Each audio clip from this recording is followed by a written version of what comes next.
So this is not an untypical comment I get, especially when we talk about the nature of God and we talk about some of the texts where we see God being violent and people interpret that as God not being loving and not being merciful. And I get that. And I think we have to deal with that. So let's talk about it.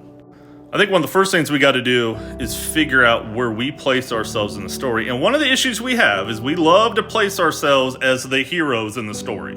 Oh, we would be right there next to Jesus, right? We'd be one of the righteous ones with Jesus. Of course we would do what Jesus did. No, we wouldn't. We would definitely be the ones holding the stones, ready to cast them out until Jesus would call us on our BS. So we have to be really honest about where we're at in the story. And most of the time, those of us who are in privileged positions, yes, I use the P word, Jesus would be preaching to us because we may be on the side of the oppressors, on the side of the powerful.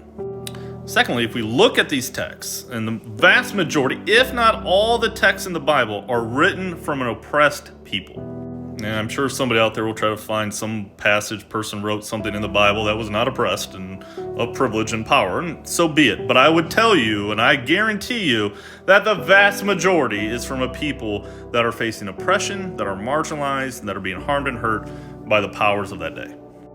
So if we look at it through their lens, right, if we interpret it through the lens of the oppressed, from the lens of the marginalized, the work that they see God doing, even if it's violent action, right, if God is going after their oppressors and is freeing them, is liberating them from the harm that's being caused to them, they don't view that God as unmerciful or unloving.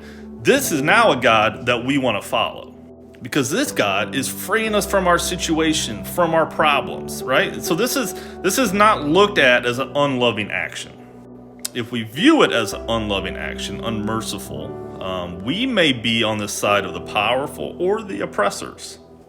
And not all the time that's true, but hopefully it brings some understanding in how the people that are writing this, trying to understand the circumstances around the world, what is going on, how they're seeing God at work. It can bring some understanding about how they view the action of God. And they don't see what God is doing as unloving. Now, what I'll say is that I view the actions of Jesus as a reflection of God in the world. And in Jesus, I see love, I see grace, I see mercy, I see forgiveness, I see inclusion and affirmation and a wide table. And that gives me an idea of who God is, right? So I see God through Jesus. And I always kind of challenge people sometimes. You have to pick which God you're going to follow. Which God do you think really exists? And to me, the God that exists is one that I see reflected in Jesus. And that becomes a hard thing to figure out which God do you want to follow. It doesn't mean that we don't tussle with the violence that we see, but I do think we need to interpret it through a lens of the people who are writing the text.